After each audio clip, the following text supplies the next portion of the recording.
Dieu sait ce qu'il montre, mais il veut vérifier ce que nous voyons. Puis alors, il lui pose la question qui m'intéresse ce soir. Il dit, que vois-tu? Voilà, je vois flou.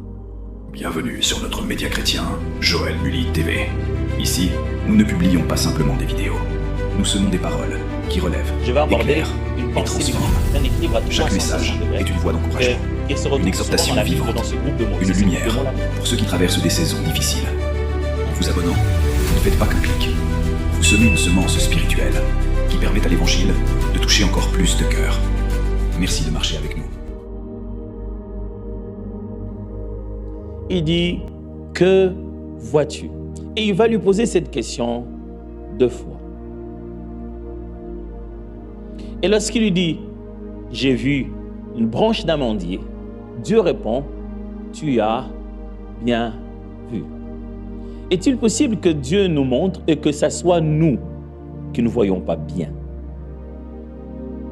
Lorsqu'on parle de la vision, la responsabilité n'est pas vraiment du côté de celui qui met devant nous ce que nous devons voir. Elle est en grande partie du côté de nous qui devons percevoir ce qu'il rend disponible pour nous. Dieu sait ce qu'il montre, mais il veut vérifier ce que nous voyons. Vous connaissez l'adage chinois qui dit, j'allais presque le dire en mandarin, non, mais ça n'est pas. J'aurais dû pratiquer avant. Mais l'adage dit ceci dans une autre langue. C'est de Confucius, n'est-ce pas, qui parle du fait qu'il dit le sot, on lui pointe le soleil et il regarde le doigt. Il dit celui qui est fou, qui est sot, quand on lui pointe le soleil, lui il regarde le doigt. Est-il possible que durant toute l'année 2025, Dieu te montrait le soleil et toi, tu as tellement regardé le doigt que quand il a baissé, tu as aussi baissé?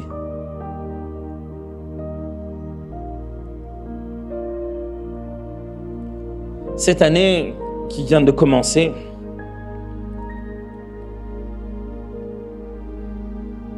Dieu te montre quelque chose. Est-ce que tu vois?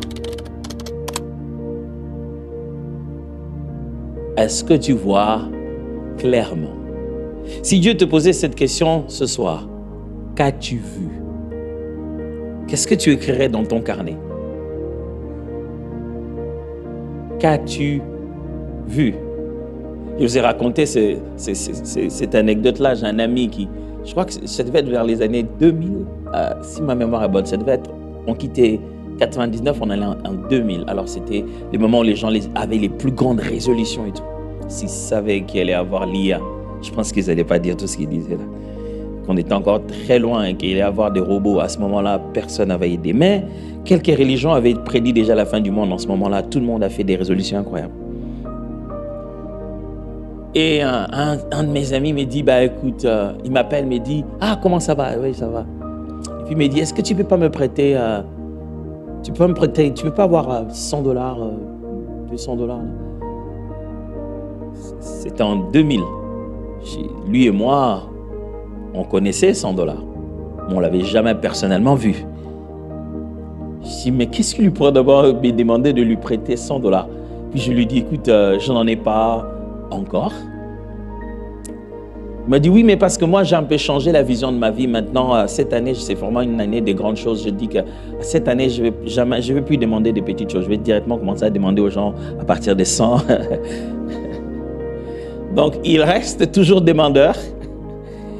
Il a dit qu'il a juste changé le montant. Il a dit que ça, il a une grande vision maintenant. Il a élargi sa vision. Il ne demande plus aux gens $10. Il leur demande à partir de 100. Rien n'a changé en fait. Il continue à regarder le doigt. Là où il devait produire, il continue à se voir en train de demander. Est-ce que 2026, c'est juste une modification de 2025 où tu as saisi la vision de Dieu? Ou tu as juste un peu adouci, tempéré, modifié la même bêtise? Et tu te prépares à la commettre encore, mais en partant d'un autre angle. Vous savez, Moi, il n'y a rien qui m'énerve quand ma femme a consécutivement raison. Ça, je ne sais pas pour vous, mais moi, je sens qu'elle a... Oh non, elle va avoir raison. J'avais tout fait pour que cette fois-ci, ça se passe différemment. J'ai commencé différemment, avec beaucoup de passion. Elle m'a déjà dit, je sais comment ces choses-là vont finir. Tu vas venir ici, tu vas commencer. Je dis non, c'est pas comme ça cette fois-ci. J'ai fait mes arguments. Tu vois, je sors toute ma science et tout. Je me prépare, je fais le budget, je prépare des choses, j'ai fait des appels. Et quand au moment où on s'y attend le moins, non. Non. Ah non. C'est pas vraiment qu'on va avoir raison.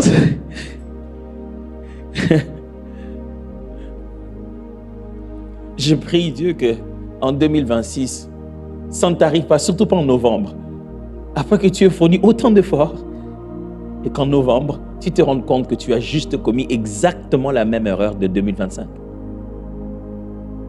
Seulement, tu as fourni beaucoup plus d'efforts cette fois-ci. Mais tu n'es jamais sorti de l'auberge.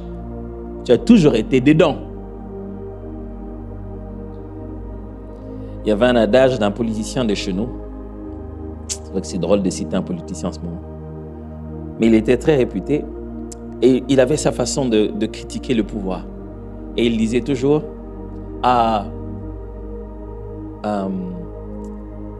il disait, c'est la même carcasse, on a juste changé de moteur. C'était sa façon de dire, rien n'a vraiment changé dans le pays, quoi. Il dit, c'est le même véhicule, on a juste changé de moteur. Est-ce que 2026, c'est exactement le même véhicule? Vous avez juste changé de moteur?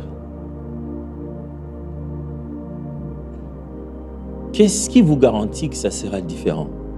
Parce qu'à la base, Dieu, il est exactement le même. Pourquoi voulez-vous avoir des résultats différents avec le même Dieu si ça ne signifie pas que vous devez ne plus être la même personne? Ce n'est donc pas ce que vous devez regarder qui va changer. C'est vous qui regardez qui devez changer. Ce que Dieu vous montre, c'est exactement la même chose. Vous avez capté quelque chose l'année passée. Vous devez capter une autre chose cette année. Mais ce n'est pas Dieu qui va changer. C'est vous et moi qui devons changer. Que fait-on pour avoir une vision un peu plus claire?